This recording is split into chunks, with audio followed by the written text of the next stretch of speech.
avec une petite suite de fidèles dans une île au sud de l'Afrique, à Sainte-Hélène. C'est là qu'elle va mourir en 1821, âgée à peine de 52 ans.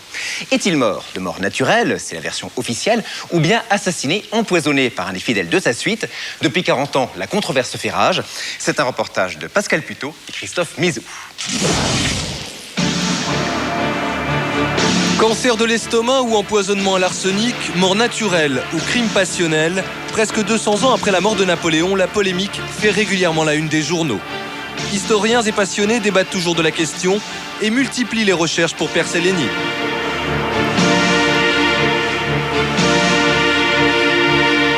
Parce que Napoléon est un sujet passionnel, il fallait aussi que sa mort recèle du mystère ou ne soit pas une mort normale, mort d'un être humain comme les autres. Donc cette théorie de l'empoisonnement a été échafaudée au fil des années. Si Napoléon a été empoisonné, c'est sur l'île de Sainte-Hélène, au large de l'Afrique. C'est là qu'en 1815, après son abdication, il est exilé par les Anglais. L'empereur a 46 ans.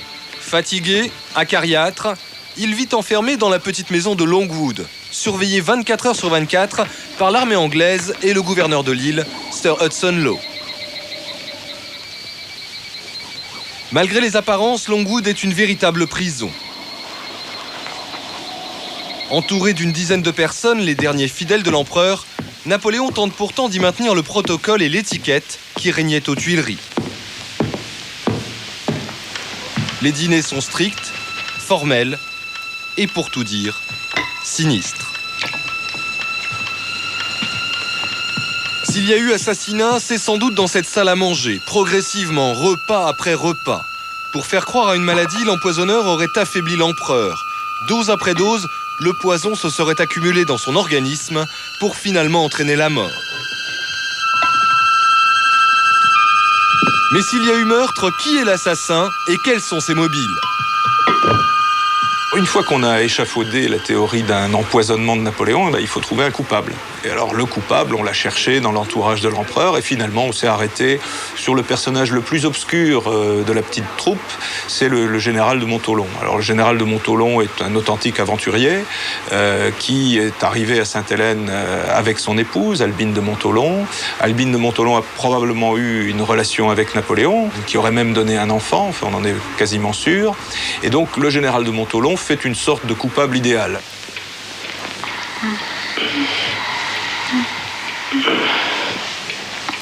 Premier mobile donc, la jalousie. Montholon n'aurait pas supporté que sa femme couche avec l'empereur. Les rendez-vous clandestins entre les deux amants auraient été très fréquents, au point de conduire au meurtre donc, le mari trompé. Quand nous reverrons-nous ? Nous nous voyons tout le temps.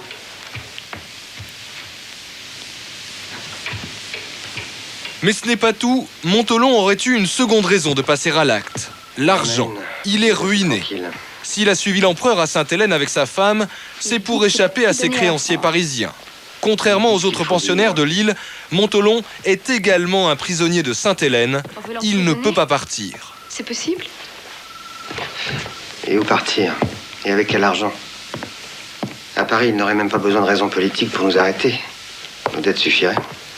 Sa seule chance de rentrer à Paris, le testament de l'empereur. Napoléon, il le sait, va lui léguer plus d'un tiers de sa fortune. Outre la jalousie donc, la cupidité l'aurait conduit au meurtre. Mais Montholon a-t-il pu agir seul dans cette affaire ? Nous avons retrouvé le descendant direct de l'empoisonneur présumé. Et surprise, François Candé Montholon est un partisan de la thèse de l'assassinat. Selon lui, son ancêtre était soutenu par les monarchies européennes et principalement par les Anglais, ennemis de l'empereur. Les Alliés avaient tout intérêt à voir disparaître Napoléon. Il était capable, encore, par tous les appuis dont il bénéficiait, de revenir une fois au pouvoir, une nouvelle fois. Et ça, les Alliés n'en voulaient pas. Donc ça accrédite, d'une certaine façon, la thèse du complot. On avait tout intérêt à ce que Napoléon disparaisse, mais disparaisse discrètement. Complot, cupidité, jalousie, tous les éléments à charge sont là, presque convaincants.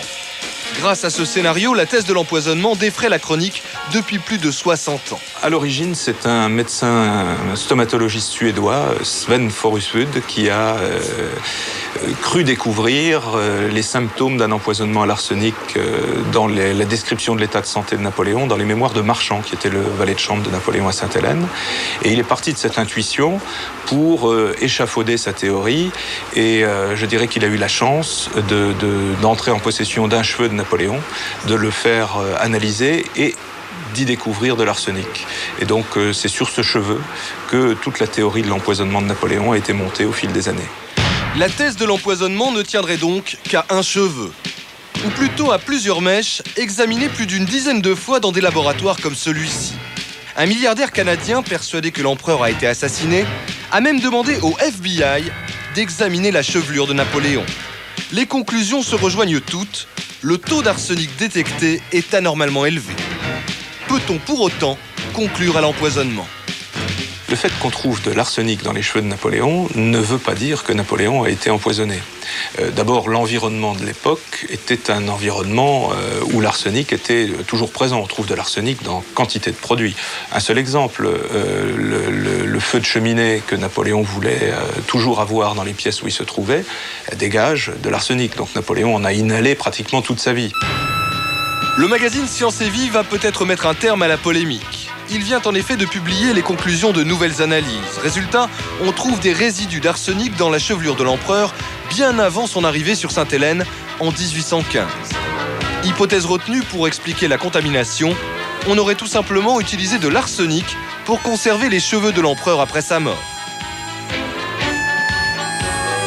On a analysé des cheveux de Napoléon à plusieurs étapes de sa vie, 1805, 1814, 1817, 1821, et il se trouve qu'on trouve de grandes quantités d'arsenic dans tous les cheveux qui lui sont attribués à ces différentes étapes. Donc ça veut dire de deux choses l'une, soit qu'on a essayé de l'empoisonner dès 1805, mais c'est quand même assez peu probable, soit que c'est bien le produit de conservation des cheveux à base d'arsenic qui est la cause de la présence du produit dans les cheveux de Napoléon. Tous les empailleurs savent bien que pour conserver les poils et donc là aussi en l'espèce les cheveux humains, on utilise des produits à base d'arsenic. Allez, docteur, aidez-moi. Doucement. Doucement. Mais alors, si l'empereur n'a pas été assassiné, de quoi est-il mort ? Probablement d'une longue maladie. Plus précisément, un cancer de l'estomac. Il me semble qu'on m'enfonce un couteau dans la plaie et qu'on l'agite. Ça passera, sire. Une maladie dont est d'ailleurs mort le père de l'empereur. Après une agonie de plusieurs mois, Napoléon s'éteint le 5 mai 1821. Il a passé 6 ans dans sa prison de Sainte-Hélène. La thèse de la mort naturelle semble donc la plus vraisemblable. Mais la vie légendaire de l'empereur implique pour certains une mort forcément mystérieuse. Autant dire que la thèse de l'assassinat a encore de beaux jours devant elle. Et la controverse n'est pas près de s'éteindre, d'autant, Laurent Geoffrin, vous me le disiez il y a un instant, qu'il y a une troisième hypothèse concernant cette mort de Napoléon. Oui, c'est une hypothèse. C'est un historien qui a écrit un livre qui s'appelle « Anglais, rendez-nous Napoléon ». Alors là, l'hypothèse, c'est qu'on aurait substitué les corps. Et donc, celui qui est aux Invalides, ce n'est pas Napoléon, c'est un autre. Et le vrai corps, on ne sait pas où il est. Donc, le vrai corps sera peut-être resté à Sainte-Hélène, puisque je le rappelle, donc voilà. Le corps a été rapatrié très longtemps, 19 ans après sa mort, en 1840. Oui.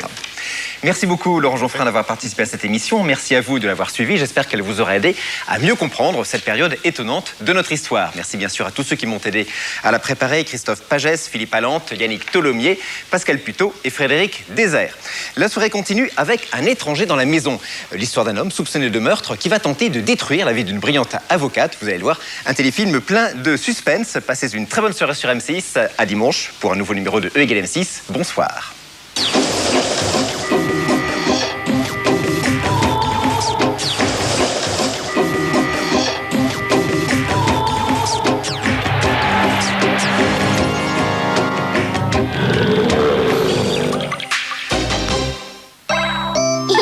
C'était E = M6 spécial avec Sanex pour mon enfant. Du suspense tout de suite sur M6. Les gens pensent que j'ai tout pour être heureuse, et je le pense aussi. Mais il me manque mon frère. Je ne l'ai pas revu depuis que j'ai eu 9 ans. J'ai la preuve. Mon père m'avait donné ça avant de mourir. C'est la même photo. supplier dans le magazine. Si vous l'acceptez, je suis prête à assurer votre défense. Ce type peut être n'importe qui. Ou c'est peut-être Willy. Elle n'a aucune valeur. Elle ne donne plus l'heure, mais elle était à mon père.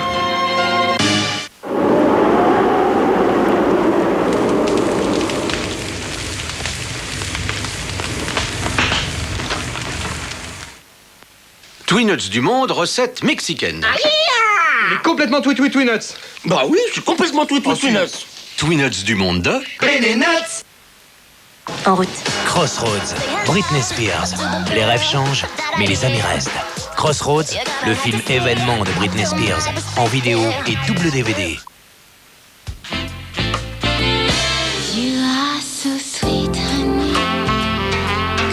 Tarama et Pliny, la Berry, dédié au plaisir. Try to remember. Try to remember when life was so tender. Your dreams were kept beside your pillow. Try to remember when life was so tender.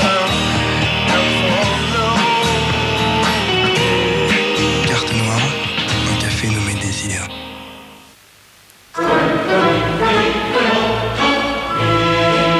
Les grandes tranches à Host. Invitez un grand jambon à votre table. Skyrock présente le nouvel album de Snoop Dogg. Inclut les hits Peppered Up et en bonus exclusif Mission Cléopatra en duo avec Jamel. C'est maintenant. Vietnam 1965. Mel Gibson.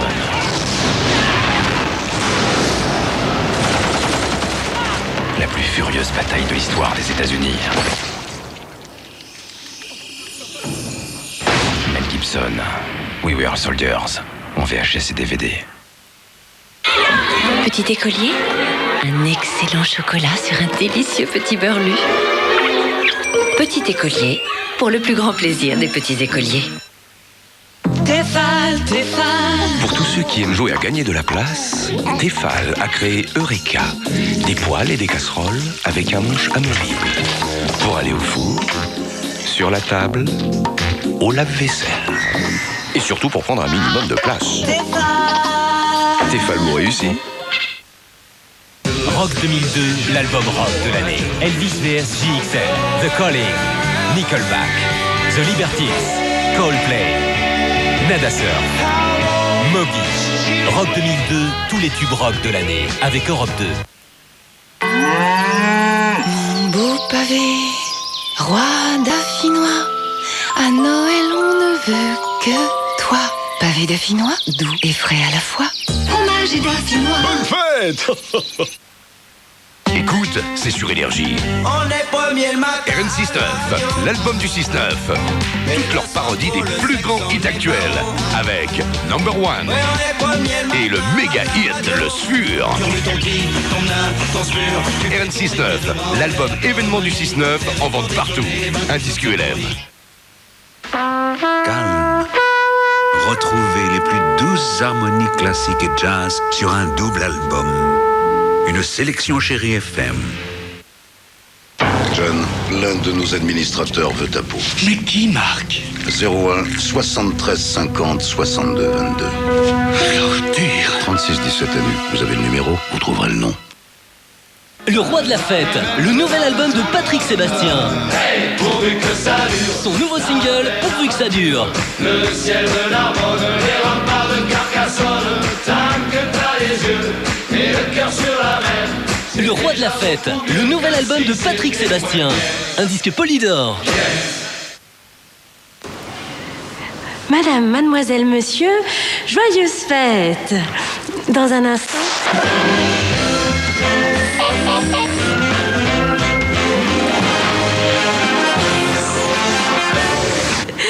Ah bah ça...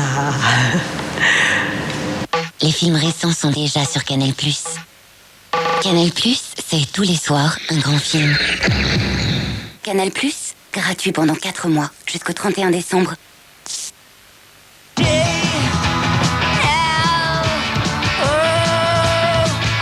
Gloria. L'exaltante expérience, le nouveau parfum de Cacharel. Le meilleur de Laura Pausini. Inclut son nouveau tube.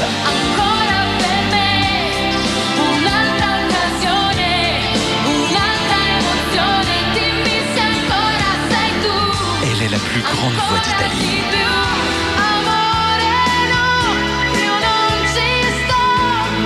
Retrouvez tous les tubes de Laura Pausini sur un album indispensable. Chérie FM, toutes vos chansons préférées. Bonsoir. On va vous lire Les aventures de Couillule Caribou dans le Grand Nord. Ah, j'arrête pas. Les flics m'appellent Speedy Gonzales. Si tu me quitterais. Bonsoir, c'est votre Laurent Gérard en public dans un album inimitable avec RTL.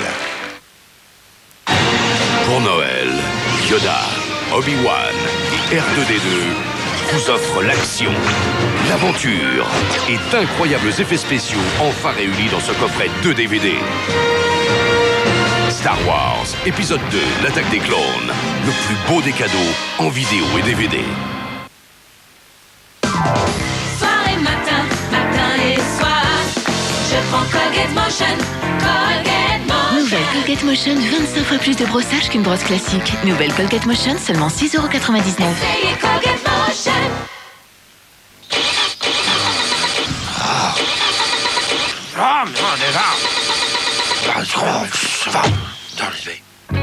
Demain, dès 20h50, les enquêtes se suivent mais ne se ressemblent pas. T'as déjà participé à des opérations du style bizutage?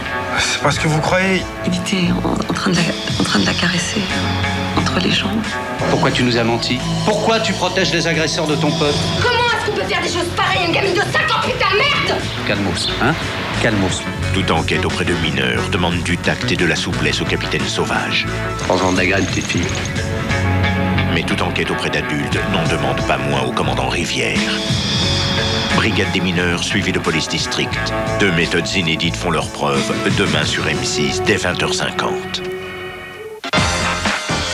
Tout de suite, retrouvez Zoom sur M6 avec TéléZ. C'est l'heure de Zoom sur M6. Et aujourd'hui, Zoom sur les feux de la rampe. Attention les yeux. Et oui, c'est les Watford, le groupe des pop stars qui sont déjà tout en haut des hit parades. Que de chemin parcouru pour Nicolas, le timide, depuis les sélections et ce ticket gagnant pour la célébrité. Mais aussi pour Cyril, le séducteur, disparu, le stress du casting. Que de chemin parcouru pour Erika, la belle brune, après tous ses efforts sur les chorés qui s'enchaînaient. Mais aussi pour Monia, la tigresse à la voix douce, fragile et timide. Fini tout ça, les Watford sont des stars qui chantent et qui dansent comme des pros.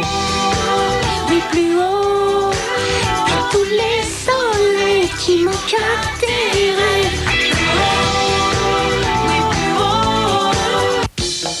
Et puisque M6 peut réaliser tous vos rêves d'un coup de baguette magique, allez, plus haut, oui plus haut, avec toutes les stars qui passent cette semaine sur la chaîne.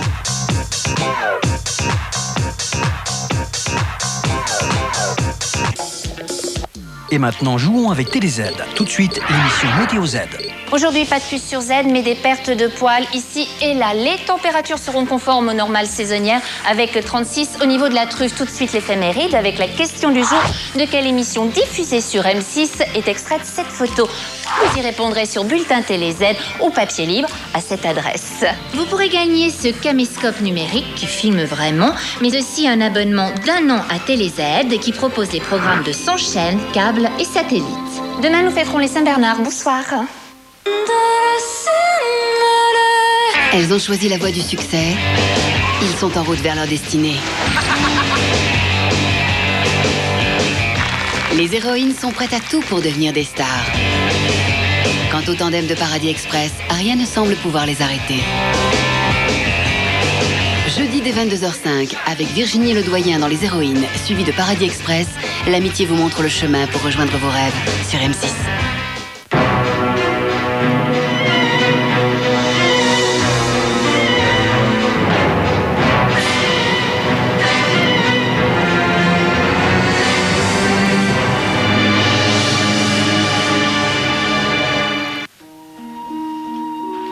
Les arguments de l'accusation